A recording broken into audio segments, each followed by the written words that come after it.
Hi, everyone. Great to be here with you. It would be a little bit different if we were all sitting in the same sukkah and holding maybe like a piece of paper and there were no devices or screens around. And yet, considering that even if we all lived in the same town, it would not be safe to do that. I am so grateful that we can expand our sukkah and make our sukkah so large that this entire Zoom is one big sukkah. And to be here with all of you is absolutely a joy. And those of you who know me know that Shemini Atzeret is my favorite holiday, and it is my favorite thing to talk about. I was actually in a podcast last year that was supposed to be like a 20-minute interview, and it went on for over an hour of me just talking about Shemini Atzeret. So I'm thrilled that we're having this class here. Thank you to Julie and My Jewish Learning. I'm going to give a very brief introduction. Then you're all going to get my whole source packet, which is now on Safaria, and you'll get to go through the texts together. I'm going to go pretty fast because there's a lot of really fun things I want to get to and surprising moments, and I'm excited to get to them. But really, don't be shy. This is a very obscure holiday, possibly more obscure than some of the lesser known fast days. And so we really want to hear your questions. And trust me, I have taught this class to rabbis, scholars, farmers, and every time I teach it, someone says, how come I never knew that? That seems so interesting. And I'm just couldn't be more excited to be learning these texts and talking about this topic with all of you. So welcome, welcome, welcome. I'm going to share this Mishnah. Let's see. Zoom likes to change around the ways that they decide that I can share things in what order. Here we go. Everyone sees our slide there? All right, so this is the core of what we need to understand in order for us to understand Shemini Atzeret.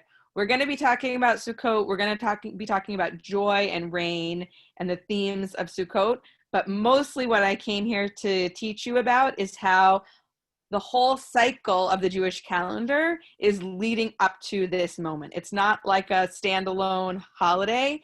The fact that at the end of this week, which is Friday night into Saturday, we have this holiday Shemini Atzeret, is related to the entire seasons of the entire Jewish calendar. And every single day of Sukkot, there's something that's happening that's pointing to that moment. So before we can get to Shemini Atzeret, we need to understand all the pieces that lead up to it. So here we have Mishnah Rosh Hashanah.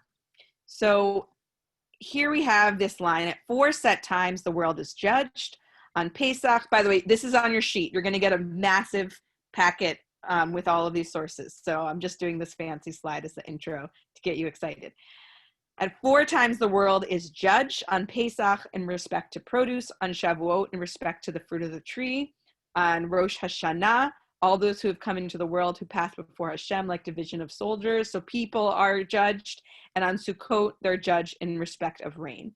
So this is going to be our guiding text and guiding principle for understanding why Shemini Atzeret is so important and why I actually argue that Shemini Atzeret is the pinnacle of the high holiday season. A lot of us treat it as this weird day at the end of Sukkot, and oh yeah, and oh, don't we have to say something different when we get to the certain part of the, I'm going to talk about what I'm talking about, but most of us forget about it. We think of it as that extra day where it's still not Simchat Torah, but actually Shemini Atzeret is this major pinnacle, and I actually argue that everything we've done the whole year since Pesach is leading up to this moment, so get excited. The idea here is that on Pesach, that is the beginning of our harvest season. That's when we harvest barley. Then we go into Shavuot, and that's when we start harvesting from the wheat and from the fruit trees. Rosh Hashanah is when the humans are judged by their actions.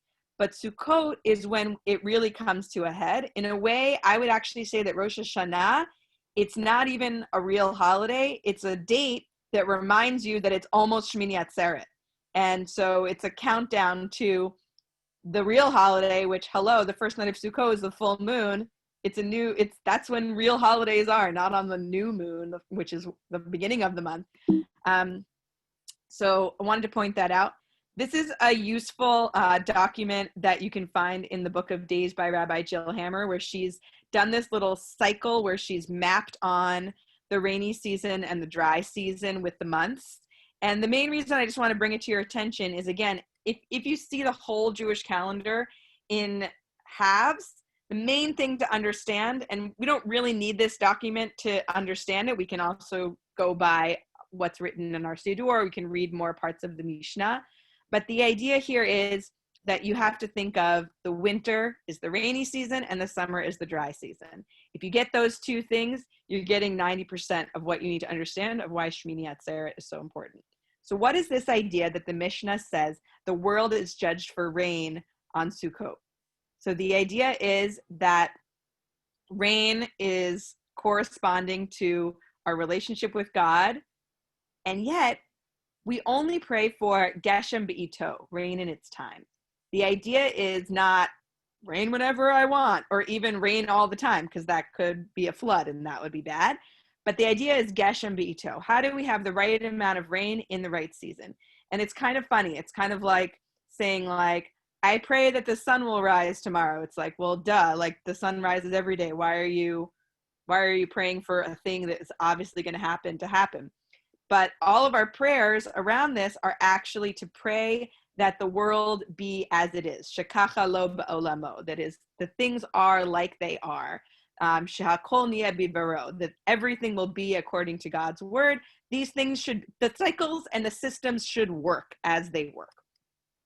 So now we're going to move to our Safari source sheet. And Julie's going to put it in the chat, but I'm also going to go through it on my screen. So depending on which is more comfortable for you, you can follow along with my cursor, or if it's like a little small, or maybe you have a second monitor, you can watch my screen and see the text here. So I want to keep in mind that when we're counting down to Sukkot, we're counting down to the end of the dry season and the beginning of the rainy season. You sometimes hear this concept of turning the wheel of the year.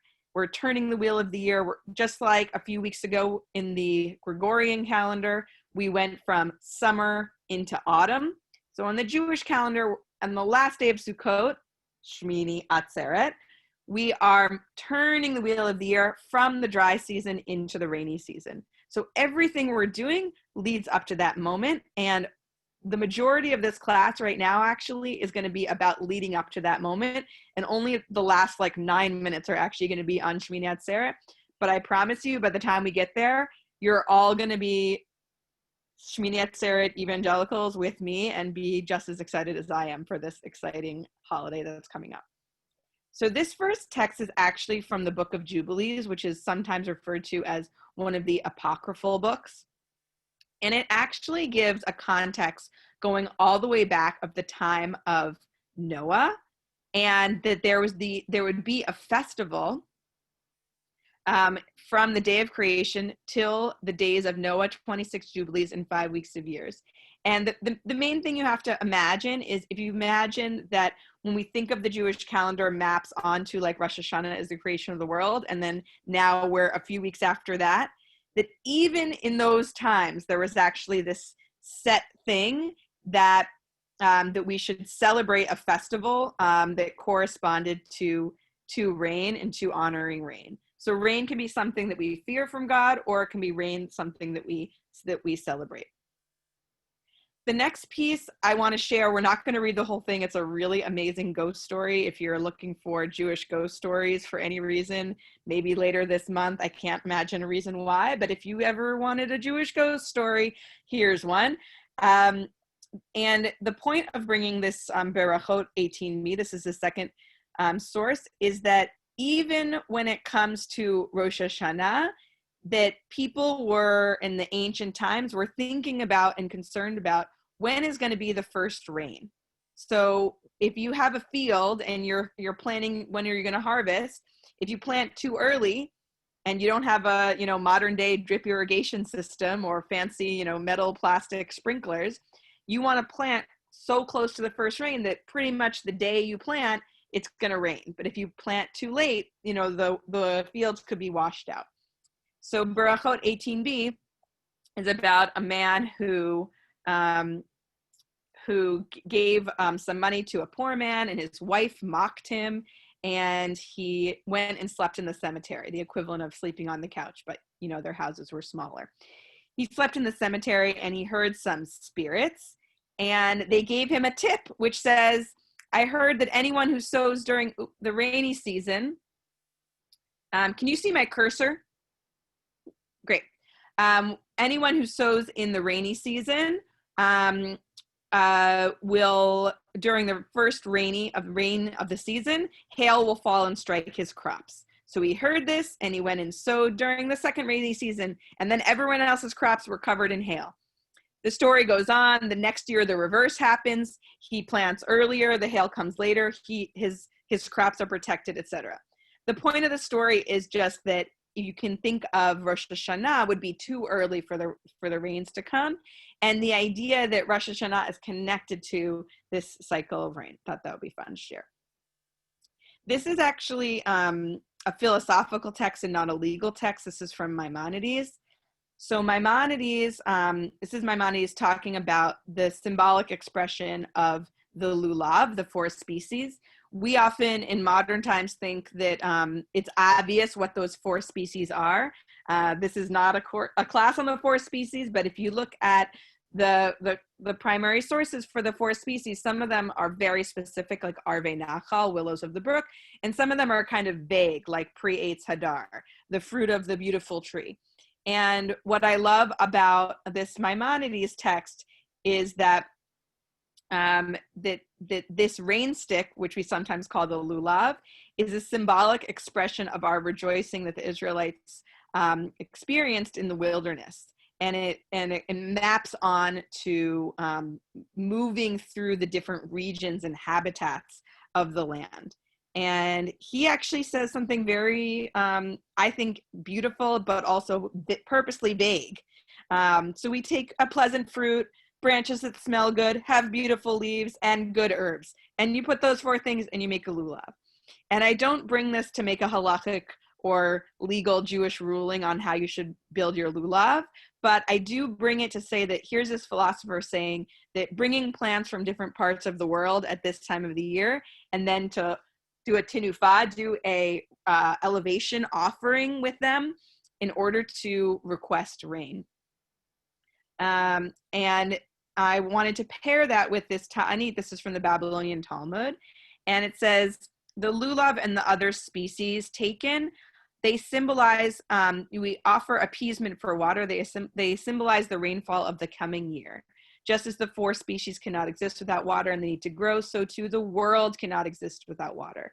Therefore, it is proper to mention rain in one's prayers and when taking the 4 species. This is an English translation that is not a literal translation. It is integrating Rashi and some of the other commentaries.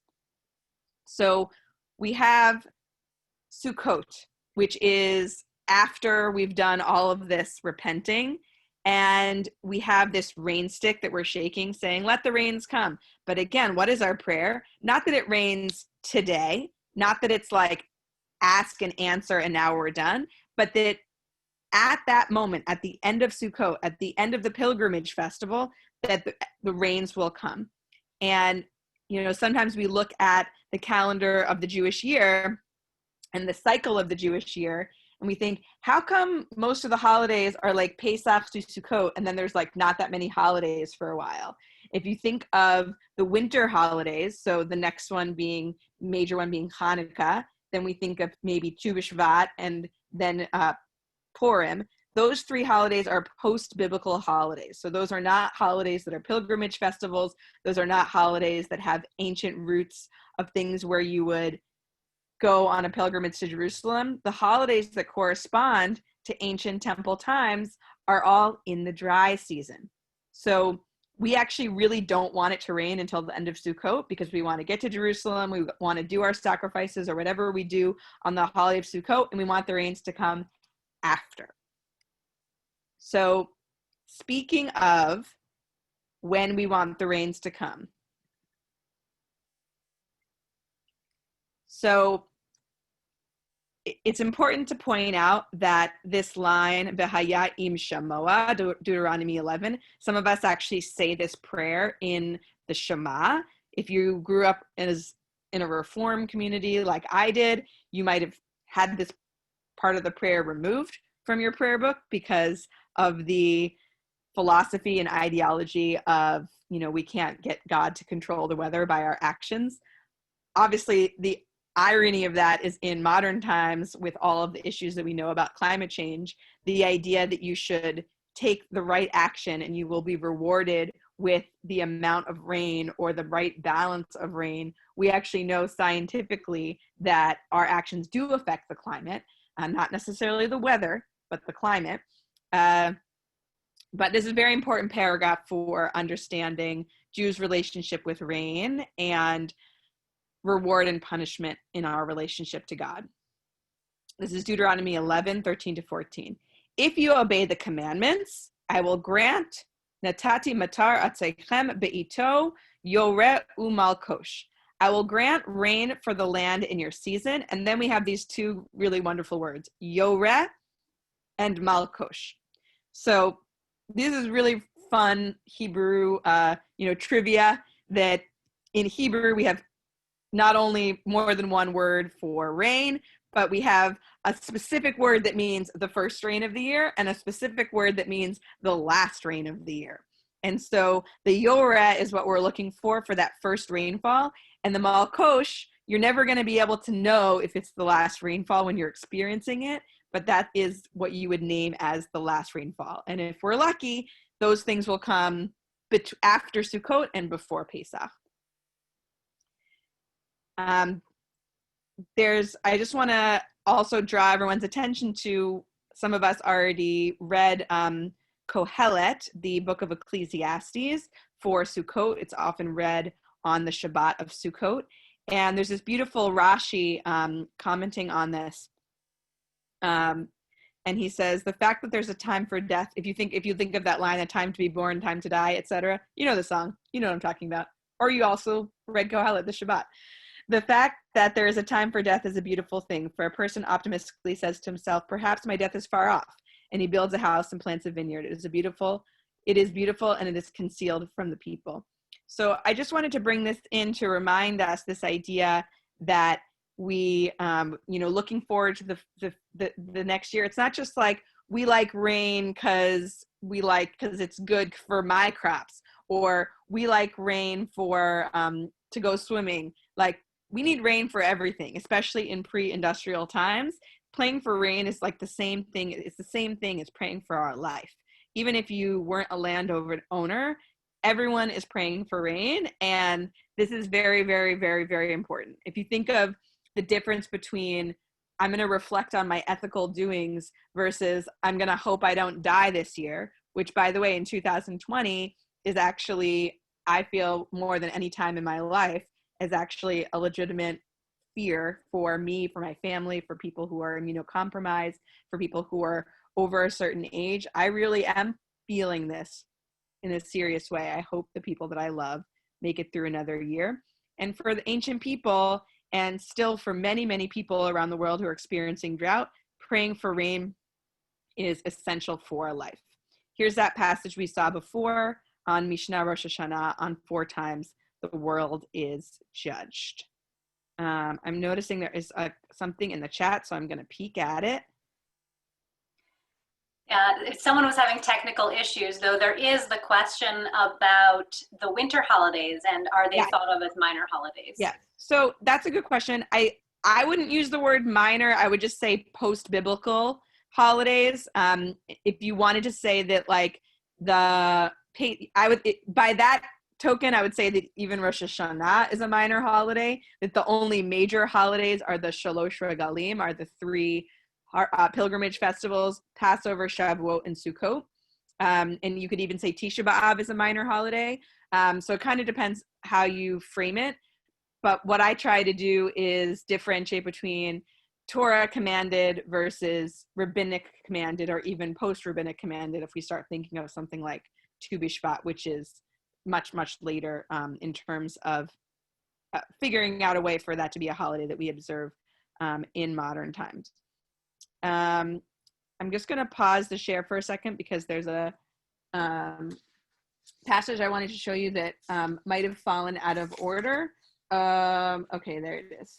Okay, I'm going to skip down to the text number 17, because I want you to see what this has to do also with Yom Kippur, because what I've been talking about is this, how everything flows together. Get it? Flow, rain, water, joy. You get it. It flows together. So a lot of communities no longer do or say out loud the avodah service. This is from an Ashkenazi prayer book from a, oh wait, no, this isn't it. Hold on a second. That one is in the right order. Hold on. The thing I wanted to show you might have just fallen out. Hold on one second.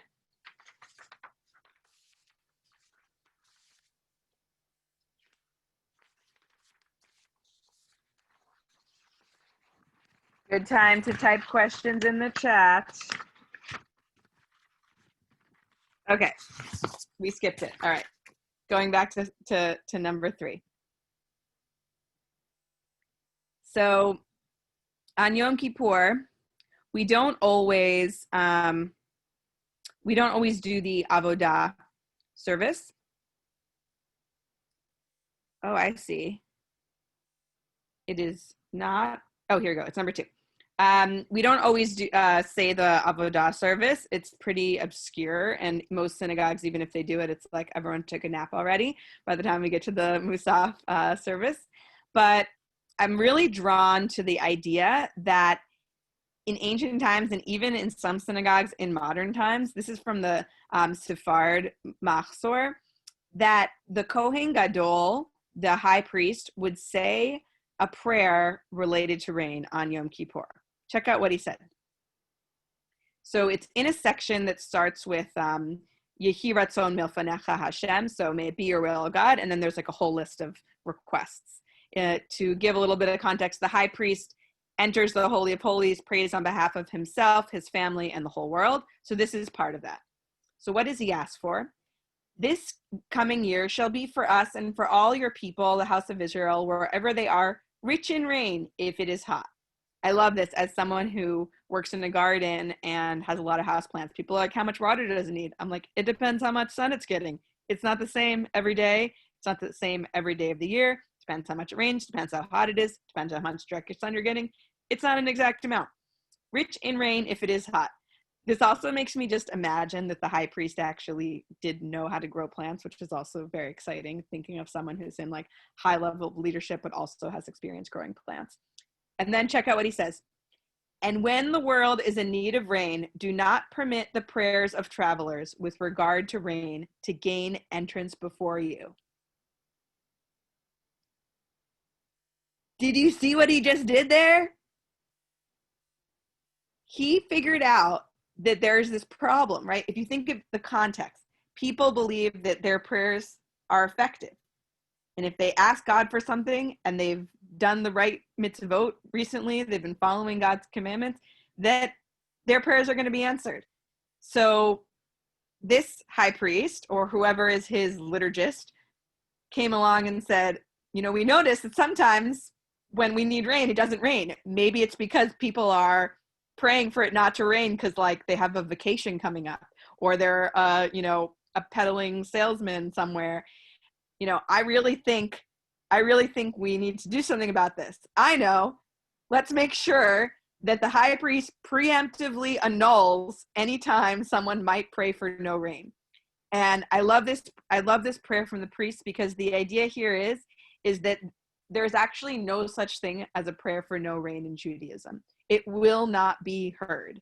If you try to say it, it's already been annulled. The high priest has already said, your anti-rain prayers are not welcome. All right. We have a couple of questions. On my Friday night Shabbat candle blessing, do I say something else? So on Friday night, it's going to be the same as whatever you said last Friday night. Just about. the idea is lahadlik ner shel Shabbat v'yom tov. So you're saying just the Yom Tov blessing. The liturgy difference for some of Shemini Atzeret is that, and we'll get to this in a couple minutes, is that you say Shemini Chag HaAtzeret Hazeh Zman Simchatenu. You add that line, this Shemini Atzeret holiday, in a few places in the Amidah, but also in Birkat Hamazon. But I'm pretty sure the candle blessing and the Kiddush is like pretty standard for Chag, for any Chag. All right. So let's and I'll just answer this quick question about etrogs. Why in ancient times etrogs came from Italy and still do? I do not know the answer to that. I do know a lot of people who get their etrogs from Arizona because there's a huge etrog farm there that specifically grows them for this holiday. Barbara's saying, I believe Kiddush for festivals does include a special line for Shemini Atzeret. Great, do it. And I'm gonna get us back to Rain, because I want to get to the last few texts. But I think that if you go back to why we use the 4 species we use and how pre-Eitz Hadar, the fruit of the goodly tree, evolved to mean etrog, and let's say not a lemon or not another beautiful tree for most of history, it has to do with where's a good place to grow that thing. I know people in California who grow their own etrogs. I've visited many etrog trees in greenhouses at a place called Pearlstone Jewish Retreat Center, and it took a ton of energy to grow. They did it for a few years, like as a fundraiser, and after a while it was just so much work that they stopped doing it. But it is possible to grow it in other climates. So my guess, it just has to do with, business. Someone figured out they could grow it there and started exporting. And if you think about citrus and how much water citrus needs and how much water rains down on a place like Italy versus Israel, my guess is it's just more efficient to grow them in Italy. All right, I'm really excited to share you that section of the Machzor. We got to get to some of the rituals that happen during the week of Sukkot. So here we go. Very exciting. So Simchat Beit HaShoeva. So first of all, those words, Simchat Beit HaShoeva, literally just mean joy of the water drawing. And usually Simchat Beit HaShoeva is the title given to the activities that surrounded the celebration of the water drawing and the water pouring. So what is going on here? So there's this thing called Nisuch Hamayim, the water libation, and that's the end of the ritual. The end of the ritual is when the water is poured on the altar. So we'll get to that. There's 15 things that come before the water being poured on the altar. Just to clarify, what do we mean by the altar? We mean the altar in the temple. And I'm not going to read every line on here. There's some very elaborate description of this altar and how they would normally pour wine in it. And there are these different holes that it would kind of go through. And there was like a special hole for water. And it talks about that people would watch it and raise a hand. And it's a very elaborate ceremony of pouring out the water. Most important part of the ritual is to the priests who perform the libation. They used to say, raise your hand. For one time, a certain man poured out the water over his feet, and all the people pelted him with their etrogs. So he shouldn't have done that. So if you want to be really traditional and really observe Sukkot in the way the ancients did it, take some water, pour it on your feet, and then have everyone pelt you with etrogs. Then you can say that you are a traditional Jew because you're observing exactly what Mishnah Sukkah, what they did in those times. So try that. So the idea here is, here, I'm going to go down to 48. So what is this water, and why are they getting a jug of water, and why are they pouring it out? It's very strange. There's nothing else like it at other times of the year, but I guarantee you the secret of why they gathered this water and poured it out is going to help us bring deeper meaning to why praying on Shemini Atzeret for rain is so essential, not just for our livelihood, but also for our relationship to the earth and our relationship to each other. So they would go to the Siloam pool and they would gather water from there. So what you have to imagine is any place you can find water in Jerusalem now, right? What's now? It's Sukkot. So now is any water you find anywhere is from before Pesach, because it has not rained since Pesach, since before Pesach, maybe even since Adar, since even a month before Pesach. So anywhere you can find any water, that's very, very precious. So you might think, if you have any water at all, what should you do with it? Let's type in the chat. You have a small amount of leftover water from last year. What would be your instinct to do with it? I've already told you that what they do in modern times is they parade around it and dump it out. But what would be your instinct? Okay, we have save it. Cool. You can add like what you would save it. Oh, drink it, right? Like you would use it for something. Maybe you would do your laundry. Save it in case it doesn't rain. Use it. Bless it. Water their garden, right? Use it for a productive thing, like not just dump it out on a piece of stone. Bathe, good, right? But actually use it for something. Maybe, okay, so Rabbi Elisha is saying offer a bit of it, so that's where we're going. So the idea here is, in a way, is a reverse of what happens on Shavuot. So I have to briefly explain what happens on Shavuot. On Shavuot, prime the pump, yeah, we're totally going there. On Shavuot, we have the first fruit. So you have to imagine there's a tree. You've been taking care of the tree forever. Finally, the first fruit. We're comparing this to the last of the rains, first fruits. With me so far? So imagine you have a fruit tree. You've been taking care of it. It finally fruits. Probably the average person, their tree finally fruits, that first fruit. I know I've had this with like in my garden with like the first pepper or like the first tomato, and you're like, right? What's our instinct to do with the first fruit? Right? So I'm seeing people kind of like going like this, right? So our instinct is to eat it. It's my first fruit. Maybe slice it up. Everyone in the family gets some.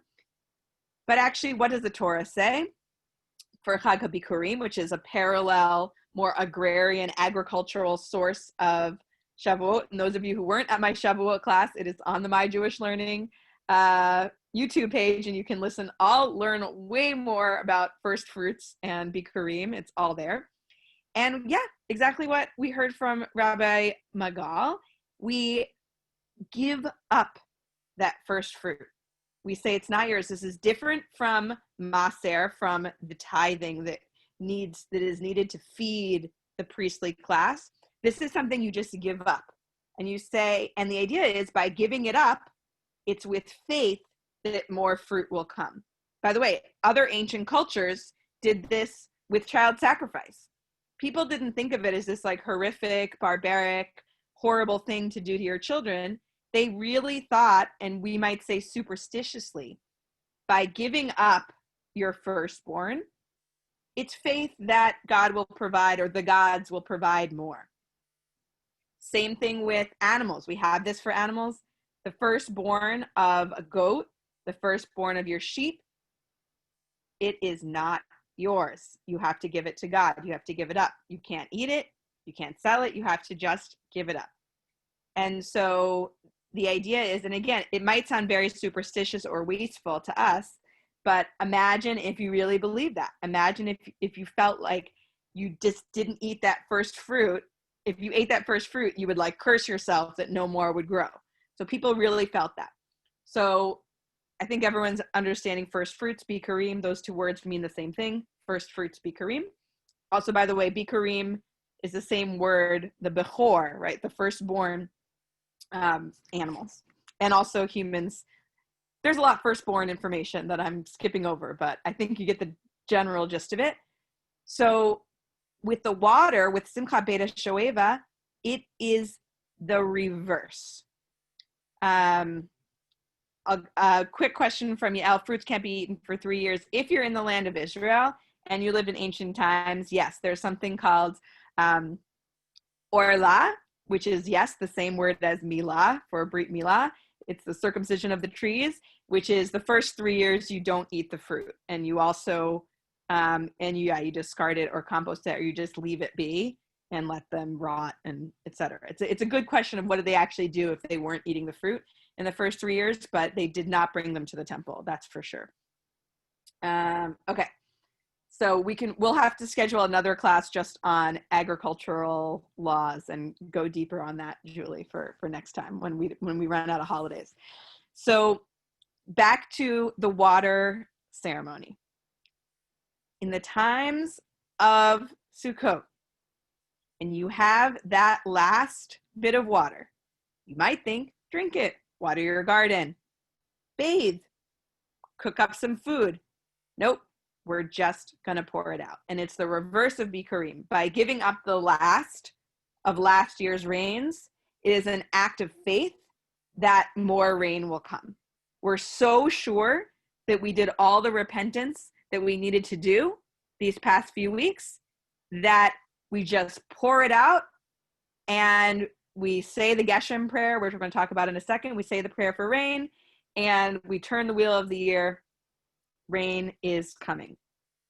You might even call it like just another layer of extremely devout, sincere faith.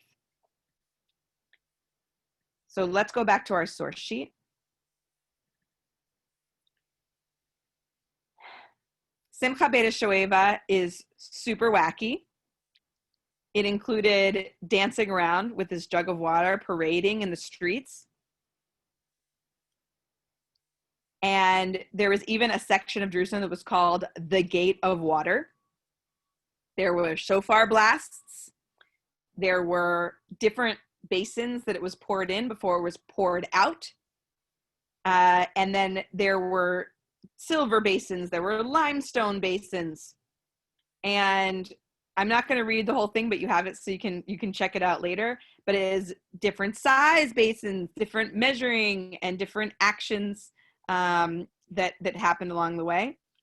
And we love the parallel to this verse in Isaiah. A lot of people know, Ushavtem mayim b'sason mimaynei Yeshua. So that song is this line, with joy you shall draw water of the springs of salvation. And that is from Isaiah, but that is referenced in the Talmud's description of what happened. And when they say, well, where did this even come from? Well, Isaiah says, draw with joy. So the idea is, why are they performing this ritual with extreme joy? Again, because they've gotten through all of the repentance and they're ready to receive the rains. So this all brings us to Shemini Atzeret. So Shemini Atzeret, they've already done the lulav and the shaking the rain stick. We've already done the water libation. We've carried the water. And by the way, some of you on this call have done this with me. At Isabella Friedman, we used to actually do a ritual where we would have each person, symbolically of course, take a bowl of water. Imagine, happen to have a bowl of water right here. Imagine that this bowl of water is the rain from last year. It is all you have. And really, put into it and feel into what that might feel like. And ask for a blessing from the earth. Ask for any last repentance that you might need to do, and pour it out in the ground. And do that as a ritual, as part of your Sukkot celebrations. This brings us to the, seeing if this is a question in the chat. As an orchidist, this makes perfect sense. We chop the fruit of a young tree in the first 3 years, so let's put it, yes. So someone was commenting on what we were talking about before about Orla Revi'it, about the 4 years of not eating the tree fruit until the 4th year. Awesome. All right, so Shemini Atzeret. you thought this whole class was about Shemini Atzeret, but now we're in the last 5 minutes and we're getting to talk about Shemini Atzeret. Hopefully everything we've done is helped us prepare for this moment. So this Mishnah Torah text is the source for this idea that we heard already, which is we turn the wheel of the year. The summer is the dry season. The winter is the rainy season. And we say this line, Morid HaGeshem in the winter and Morid HaTal in the summer. So this is where we get that idea that is translated into the Siddur. And on Shemini Atzeret, which will be this year, this Saturday, but if you're watching this video in the future, check your calendar. So Shemini Atzeret morning.